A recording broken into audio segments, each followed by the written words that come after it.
ఎడారిలో సెలయేర్లు మే 4వ తేదీ. ఆయన గాయపరిచి గాయమును కట్టును, ఆయన గాయము చేయును, ఆయన చేతులే స్వస్థపరచును. యోబు గ్రంథము 5వ అధ్యాయము 18వ వచనం.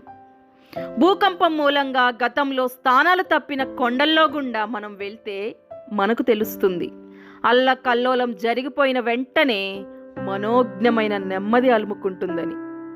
అస్తవ్యస్తంగా కూలిపోయిన బండరాళ్ల కింద ప్రశాంతమైన సరస్సులు పలకరిస్తాయి.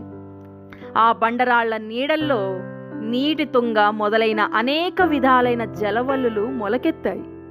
నాశనం జరిగిపోయిన తరువాత బాధాకరమైన జ్ఞాపకాల సమాధుల మీద వాతావరణం సరికొత్త రూపుదిద్దుకుంటుంది.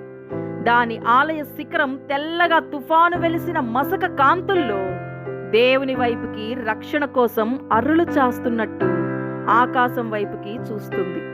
భూమి పునాదులు ఆయన చేతిలో ఉన్నాయి. పర్వతాల గాంభీర్యం ఆయనదే. భూకంపం కల్పించి ఆయన భూమిని దున్నాడు. లోతుగా నెర్రెలు చేసి గాయపరిచాడు. నిద్రపోయే మైదానాలు ఉలికిపడ్డాయి. కొండలు బండలు ఎగిరెగిరి పడ్డాయి. పర్వతాలకి తెలుసు దైవ రహస్యం, అనాదిగా మదిలో దాచుకున్న సత్యం. దేవుని శాంతి ఉంటుంది నిత్యం. ఇదే వాటి విశ్రాంతికి ఆధారం. అందాన్ని వాటికి కిరీటంగా పెట్టాడు. తన కృపకు అవే జన్మస్థానాలు. తన ఉదయాన్ని వాటిపై వెలిగించాడు. చేశాయవి సంధ్యాకాంతిలో స్నానాలు. కొండగాలి వాటికి వార్తాహరుడు.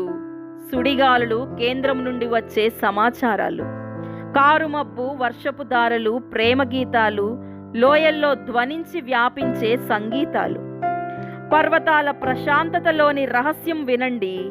వాటి అణువణువులో నిండిన అందాన్ని కనండి. శ్రమలు విరుచుకుపడినప్పుడు, కష్టాలు ముంచుకొచ్చినప్పుడు దేవుడు తన పర్వతాలను తన నాగలితో దున్నుతున్నాడని, కృపా సమృద్ధి బీజాలను విత్తనున్నాడని, నిత్యమైన ఆయన శాంతిని తలచి తత్తరపాటును మానండి.